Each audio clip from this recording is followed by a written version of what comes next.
오늘 19째 날 우리에게 주시는 하나님의 말씀은 창세기 21장 22절에서 34절 말씀입니다. 21장 22절에서 34절 말씀 함께 교독하겠습니다. 그때의 아비멜렉과 그 군대 장관 비골이 아브라함에게 말하여 이르되 네가 무슨 일을 하든지 하나님이 너와 함께 계시도다.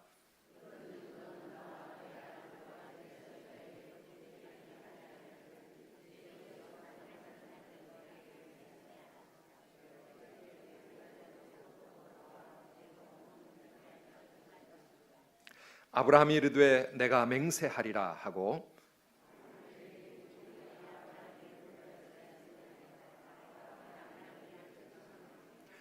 아비멜렉이 이르되 누가 그리하였는지 내가 알지 못하노라. 너도 내게 알리지 아니하였고 나도 듣지 못하였더니 오늘에야 들었노라.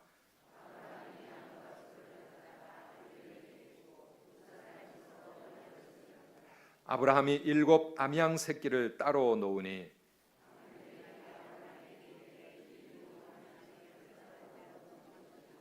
아브라함이 이르되 너는 내 손에서 이 암양 새끼 7을 받아 내가 이 우물을 판 증거를 삼으라 하고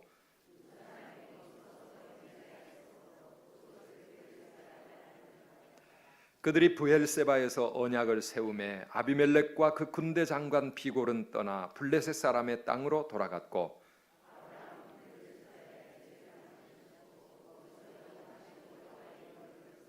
함께 읽습니다. 그가 블레셋 사람의 땅에서 여러 날을 지냈더라. 아멘. 아멘.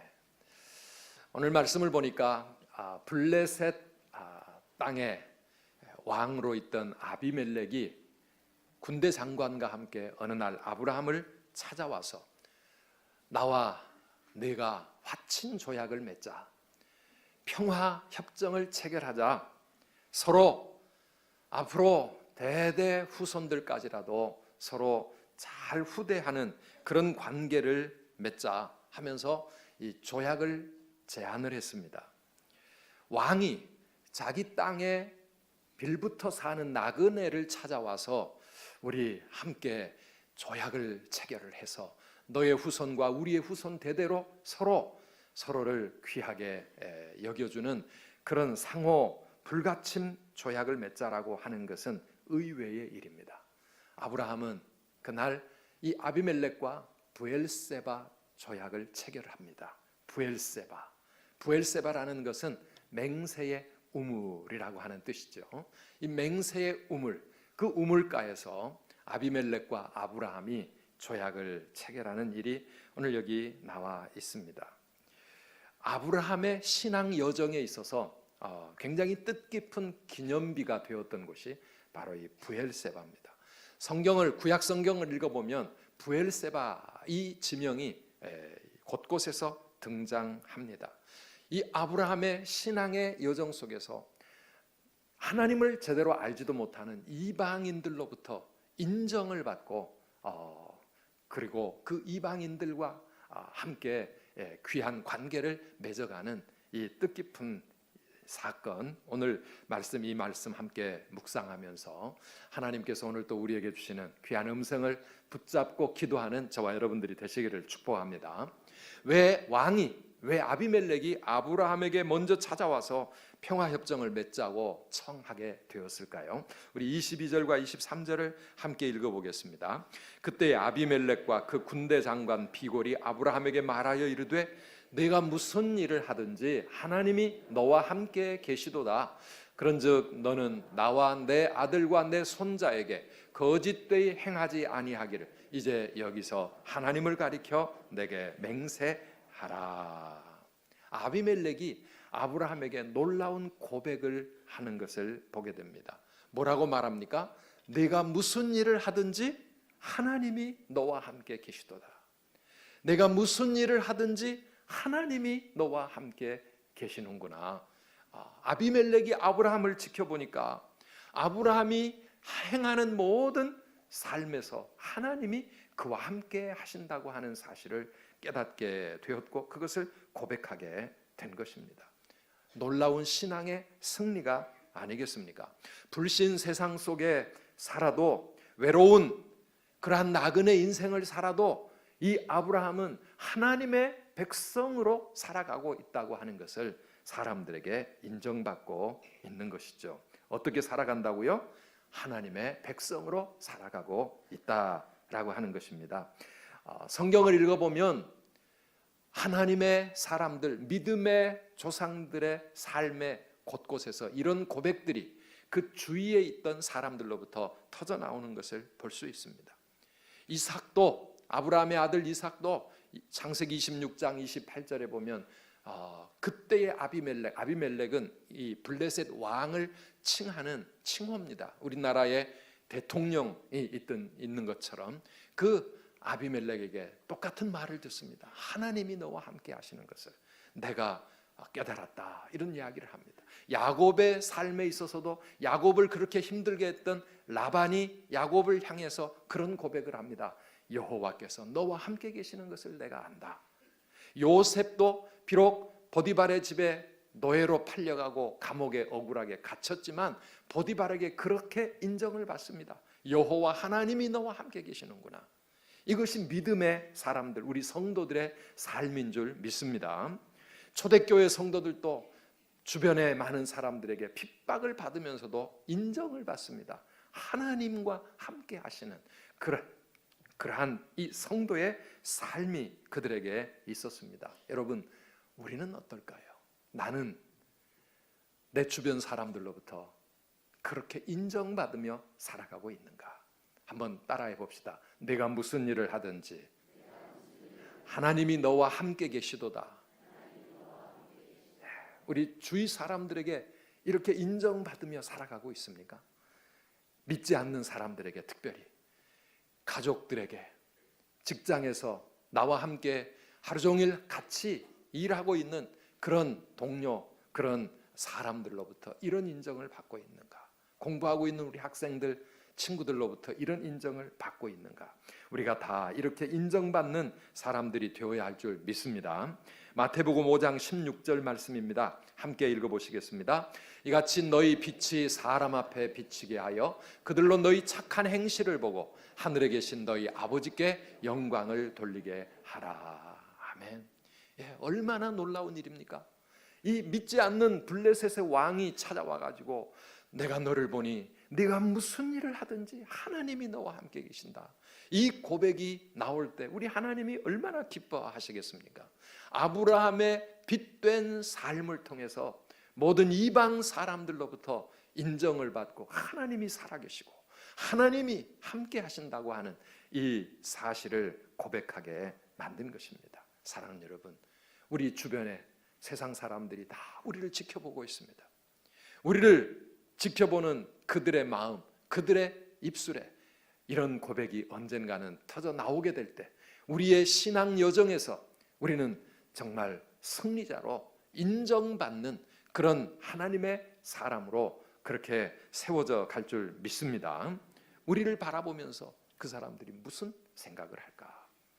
무슨 일을 하든지, 주일 예배 시간만 예수 믿는 사람이 아니고 교회 일할 때만 예수 믿는 사람이 아니라 무슨 일을 하든지, 가정에서 가사 일을 돌보든지, 직장에서 직장 생활을 하든지, 사업가가 되어 사업을 하든지, 학생이 공부를 하고 있든지, 내가 무슨 일을 하든지, 돈을 쓰는 일이나 여가를 보내는 일이나 취미 생활을 하는 일이나 무엇을 하든지 간에 네가 무엇을 하든지 하나님이 너와 함께 계시는구나, 하나님이 너와 함께 계시는구나, 이렇게 인정받는, 하나님과 사람에게 인정받는 그런 저와 여러분들이 되시기를 축복합니다. 어떻게 아브라함은 드디어 이렇게 인정받는 하나님의 사람이 되었을까요? 아브라함의 생애를 종합적으로, 이제 마지막 끝이 가까워졌잖아요. 아브라함의 삶을 종합적으로 우리가 함께 묵상해 보면서 무엇이 그 주위 사람들로 하여금 정말 그 주변에는 예수 믿는, 아니 하나님을 섬기는 사람이 아무도 없고 아브라함만 외롭게 그런 믿음의 길을 가고 있는데 무엇이 사람들로 하여금 이런 고백이 나오게 했을까? 몇 가지 아브라함의 인생을 한번 살펴보면서 종합적으로 요약을 해볼 수가 있을 것 같습니다. 첫째는 하나님이 함께 하시는 인생 첫 번째는 무엇보다도 예배의 삶을 살 때, 아브라함의 삶이 예배자로서 살아가는 모습을 보면서 그 주위에 있는 사람들이 이런 고백을 하게 된 것입니다. 오늘 우리도 마찬가지입니다. 우리가 예배자로 살아갈 때 우리를 지켜보는 많은 사람들이 이런 고백을 하게 되지 않겠습니까? 오늘 말씀에도 33절에 가보니까 33절 읽어보실까요? 아브라함은 브엘세바에 에셀나무를 심고 거기서 영원하신 여호와의 이름을 불렀으며, 여호와의 이름을 불렀다라고 하는 이 표현이 무엇입니까? 하나님께 제단을 쌓고 하나님의 예배를 드렸다고 하는 것입니다. 아브라함은 갈대아 우르에서 하나님의 부르심을 받고 믿음의 길을 시작하면서부터 그의 걸음걸음마다 예배의 삶이 이어져 가고 있는 것을 우리는 창세기에서 읽어볼 수 있습니다. 어디로 가든지 거기서 제단을 쌓습니다. 무슨 일이 있을 때든지 하나님께 예배를 드리고 하나님께 감사의 예배, 제사를 드리는 모습을 우리는 볼 수가 있는 것입니다. 사랑하는 여러분, 우리를 지켜보는 많은 사람들에게 아브라함이 받았던 이 고백을 받을 수 있는 첫 번째 비결은 무엇보다도 끊임없는 예배의 삶을 살아가는 것입니다.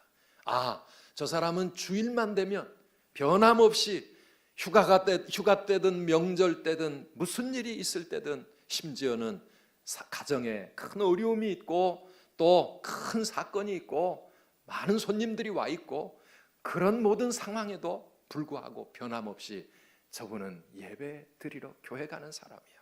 예배 드리는 사람이야. 무슨 일이 있을 때마다 가족들이 함께 모여서 가정 예배를 드리는 바로 그 사람. 우리 인생의 중요한 순간들이 있을 때마다 하나님께 예배 드리는 그 예배자로 살아갈 때, 사업장에서 종종 하나님께 올려드리는 이러한 예배가 있을 때 많은 사람들은 우리를 지켜보면서 하나님과 함께하는 사람이구나, 믿음의 길을 가는 사람이구나, 여러분 그렇게 인정할 수 있지 않겠습니까?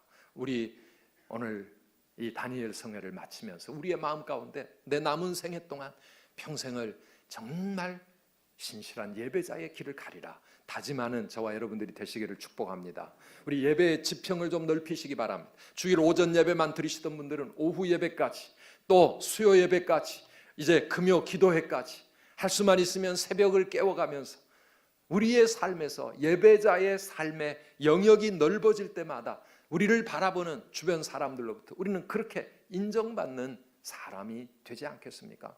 뿐만 아니라 이런 공예배뿐만 아니라 여러분 개인적인 예배의 제단을 여러분들의 삶에서 가지시기를 바랍니다. 이게 바로 경건의 시간입니다. 매일 아침 혹은 매일 저녁 구별된 시간 속에서 하나님을 찬양하고 하나님의 말씀을 묵상하면서 하나님께 기도하는 나의 이 개인적인 예배의 시간, 내 직장 책상에, 내 사업하는 내 사무실에, 공부하는 내 책상 앞에 이런 하나님 앞에 개인적으로 예배드리는 이 비록 그 시간이 무슨 1시간짜리 시간이 아니라 10분이 되었다 할지라도 그런 예배의 삶이 끊임없이 이어져 갈 때 우리를 지켜보는 사람들로부터 우리는 하나님이 함께 하시는 사람이라고 하는 이런 귀한 인정을 받게 될 줄 믿습니다. 여러분 그런 마음의 결단을 가지고 오늘 하나님 앞에 기도하실 수 있기를 축복합니다. 두 번째는 거룩한 삶을 살아갈 때, 구별된 우리의 삶을 바라보면서 사람들이 이 사람은 하나님이 함께 하시는 사람이라 그렇게 인정하게 될 것입니다. 아브라함이 사실은 하나님 앞에 혼났던 적이 몇 번 있었습니다. 이스마엘을 낳고 나서 하나님의 그 환한 모습의 만남이 창세기 17장에 있지 않았습니까? 하나님께서 아브라함에게 찾아오셔서 그렇게 말씀하셨죠. 우리 함께 읽어보실까요? 17장 1절입니다. 아브라함이 99세 때에 여호와께서 아브라함에게 나타나서 그에게 이르시되 나는 전능한 하나님이라. 너는 내 앞에서 행하여 완전하라. 너는 내 앞에서 행하여 완전하라. 내 앞에서 하나님을 의식하면서 거룩하신 그 하나님 앞에서 완전하게 살아가거라. 거룩한 삶을 살라고 그렇게 책망하셨던 말씀. 세상 사람들이 살아가는 그런 삶의 방식으로 똑같이 살아가는 것이 아니라 너는 내 앞에서 행해라. 하나님 앞에서 코람데오, 하나님 앞에서 하나님을 늘 의식하면서 하나님이 나를 지켜보고 계신다고 하는 이런 신앙 의식을 가지고 살아갈 때 우리의 삶은 세상 사람들과 달라질 수 있습니다. 물론 우리가 100% 그렇게 완벽한 삶은 살 수 없을지라도 그래도 하나님 앞에서 살기 위하여 끊임없이 몸부림칠 때 우리의 삶은 점점 구별된 거룩한 삶이 되지 않겠습니까? 세상 사람들과는 좀 다른 그런 말씀 따라가는 그런 삶 말입니다. 예배는 열심히 드리는데 살아가는 삶은 세상 사람들과 똑같다면, 사업하는 모습은 세상 사람들처럼 똑같이 사기치고 못된 짓 하고 사람 속이고 그리고 내 이익벌이만, 돈벌이만을 위해서 수단 방법 가리지 않고 그렇게 살아가고 있다고 하면 우리는 인정받을 수가 없습니다. 세상 사람 어찌하든지 간에 나는 하나님 앞에서 정직하게 살아가리라. 하나님 앞에서 진실되게 살아가리라. 깨끗한 삶을 살아가리라. 이방 사람들의 풍습 따라가지 않고 하나님 말씀 따라 살아가리라. 이런 마음의 결심을 가지고 거룩한 삶을 끊임없이 추구할 때 어느 순간 사람들이 우리를 바라보면서 저 사람은 진짜 예수 믿는 사람이야. 저 사람은 진짜 하나님을 두려워하며 살아가는 사람이라. 그렇게 인정하게 될 줄 믿습니다. 세 번째는 축복의 삶입니다. 축복의 삶입니다. 이 축복의 삶이라고 하는 것은 말씀대로 되는 삶을 말합니다. 우리가 살아가는 모든 삶이 보니까 역시 하나님의 약속대로 말씀대로 그렇게 이루어지는 것이죠. 창세기 12장 2절 3절 말씀에서 하나님은 아브라함에게 이렇게 약속하셨습니다. 다시 읽어봅시다. 내가 너로 큰 민족을 이루고 내게 복을 주어 내 이름을 창대하게 하리니 너는 복이 될지라. 너를 축복하는 자에게는 내가 복을 내리고 너를 저주하는 자에게는 내가 저주하리니 땅의 모든 족속이 너로 말미암아 복을 얻을 것이라. 아멘. 그런데 아브라함의 삶을 가만히 보니까 이 말씀대로 점점 이루어져 가고 있다고 하는 것을 주위 사람들이 보는 것이죠.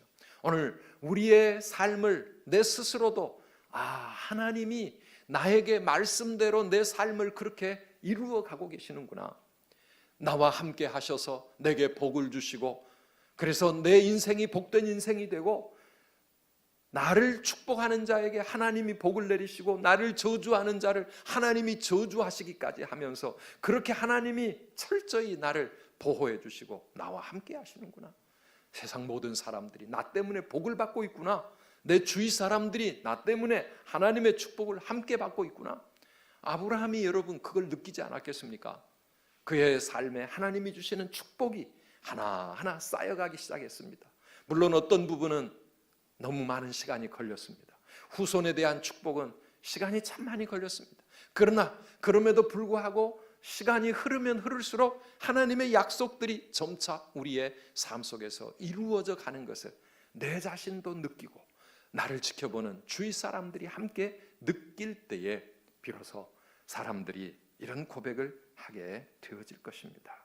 사랑하는 여러분, 우리 하나님이 우리의 인생을 복이 되는 인생으로 너는 복이 될지라 하신 말씀대로 그렇게 축복하실 줄 기대하시기를 바랍니다.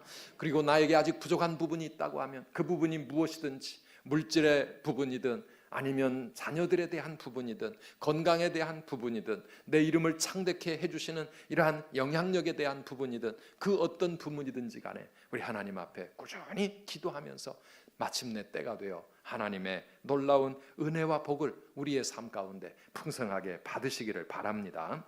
또 역대상 11장 9절 말씀에 보면 다윗에 대해서 이런 고백이 나옵니다. 함께 읽어보실까요? 만군의 여호와께서 함께 계시니 다윗이 점점 강성하여 가니라. 아멘. 하나님이 함께 계신다고 하는 것은 무엇을 말합니까? 우리의 인생이 점점 강성해져 가는 것을 말하는 것입니다. 저 사람을 보니까 인생이 점점 든든해지고 모든 가정이 자녀들이 점점 든든해져 가고 있구나. 그 영향력이 커져가고, 그리고 점점 더 정말 삶이 그렇게 복된 삶으로 변화되어 가는 거. 다윗도 고생 많이 했습니다. 정말 많은 어려움을 당했습니다. 하나님이 함께 계신다고 하는 것은 고난이 없고 문제가 없고 어떤 어려움을 당하지 않는다는 것을 의미하는 것이 아닙니다.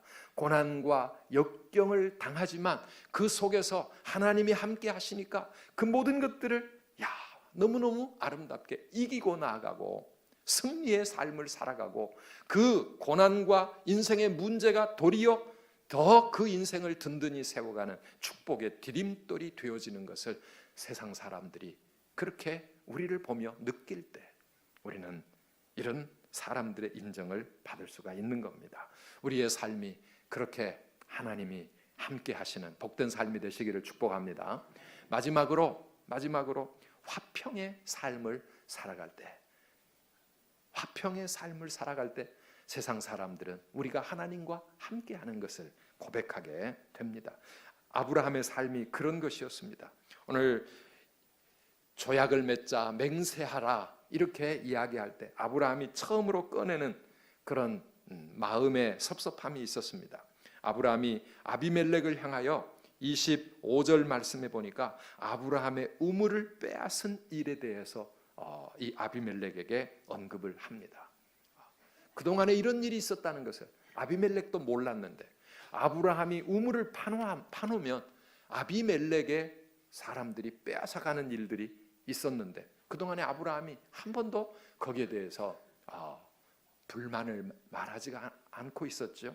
그런데 이제 서로 조약을 맺고 맹세를 하자고 하니까 아브라함이 그 문제를 꺼냅니다. 그리고 30절 말씀도 가보면은요, 30절 읽어보시겠습니까? 아브라함이 이르되 너는 내 손에서 이 암양 새끼 7을 받아 내가 이 우물 판 증거를 삼으라 하고. 우물은 아브라함이 팠는데, 그래서 아브라함의 우물인데 아브라함이 아비멜렉에게 암양 새끼 7을 주면서 네가 이것을 받았다면 이것이 내 우물이라는 것을 증거하는 것이다 하면서 오히려 예물을 주면서 그 우물의 소유권을 주장하고 있는 것을 보게 되어집니다. 아브라함은 마음에 여유가 있는 사람이었습니다.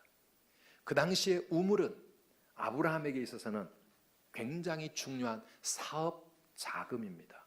이건 아브라함은 목축을 하는 사람이기 때문에 우물이 안 그래도 우물은 정말 필요한 것이지만 사업의 중요한 수단이었습니다. 그런데 이것을 파서 빼앗긴다 할지라도 그걸 가지고 쫓아가서 보복을 하거나 따지거나 문제를 일으키지 아니하고 그냥 빼앗으려고 하면 양보해 주었습니다. 아브라함의 아들 이삭의 생애도 창세기를 계속 읽어보면 역시 똑같은 삶을 살아가는 것을 볼 수 있습니다. 그들의 마음에 왜 이런 여유가 있습니까? 우리가 세상을 살면서 얼마나 치열한 마음으로 살아가는데 조금이라도 손해 안 보려고 그러고 누가 내 거 빼앗아가면 금방 들고 일어나야 되는데, 아브라함이든 이삭이든 그들은 마음에 여유가 있어요. 왜 그래요? 하나님을 의지하기 때문에 그런 겁니다. 하나님이 나의 인생 책임져 주시는 것이다. 우물 하나 이거 있고 없고가 내 삶에, 내 인생의 성공과 실패에 큰 문제가 아니다. 하나님이 나를 붙잡고 가시면 내 인생은 성공하는 것이고 하나님의 축복이 나와 함께 하신다. 이런 믿음이 있었기 때문에 그들은 사람들에게 기꺼이 양보할 수 있는 마음의 여유를 가지고 살아가고 있습니다. 빼앗겼던 자가 오히려 손을 내밀면서 용서하고 있는 것을 보게 되어집니다. 이것이 바로 모든 사람들과 화평을 추구하는 그런 하나님의 백성들의 삶의 모습입니다. 오늘 우리 선두 가족들 모두에게 이런 마음의 여유들이 있게 되기를 축복합니다. 그런 넉넉함, 그런 여유, 그래서 사람들과 굳이 싸우려고 하지 않고 화평을 이루려고 하는 이것이 바로 하나님의 백성의 특징이라고 하는 것입니다. 히브리서 12장 14절 말씀 마지막으로 함께 읽어보실까요? 모든 사람과 더불어 화평함과 거룩함을 따르라. 이것이 없이는 아무도 주를 보지 못하리라. 굉장히 중요한 말씀입니다. 모든 사람과 더불어 화평함과 거룩함을 따르라. 이것 없이는 아무도 주님을 보지 못할 것이다. 우리가 하나님의 은혜를 체험하고 하나님의 백성으로 인정받고 살아가려면 할 수만 있는 대로 모든 사람들과 화평해야 되는데, 화평하려면 내가 양보하지 않고 화평할 수 있겠습니까? 내가 좀 손해볼 각오 없이 어떻게 우리가 다른 사람과 화평을 누릴 수가 있겠습니까? 무조건 화평하기 위해서 내 거룩함까지 희생하라는 것이 아닙니다.